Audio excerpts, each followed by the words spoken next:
இந்த சனி பகவான், அதுக்கு அடுத்த நிலையில நம்ம சனி பகவானை பார்க்கிறோம். சனி பகவான் உழைப்புக்குரிய கிரகம்.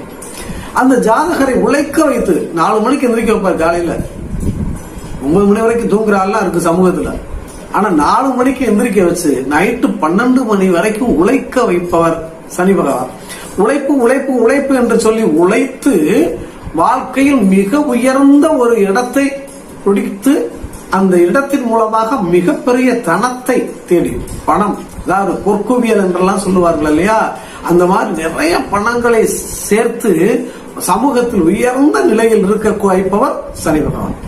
அப்ப உழைப்புக்கு அதிபதி சனி பகவானும், பாக்கியத்துக்கு அதிபதியும், பொன்பொருளுக்கு அதிபதியும், சமூக அந்தஸ்துக்கு அதிபதியுமான குரு பகவானும் ஒருவருடைய ஜாதகத்தில் வலுப்பெறுகின்ற பொழுது, இது காலப்புருஷ ராசிக்கு 9, 10ஆம் இடத்துக்கு அதிபதியாகிய 2 பேர் சேர்ந்து ஒரு இடத்துல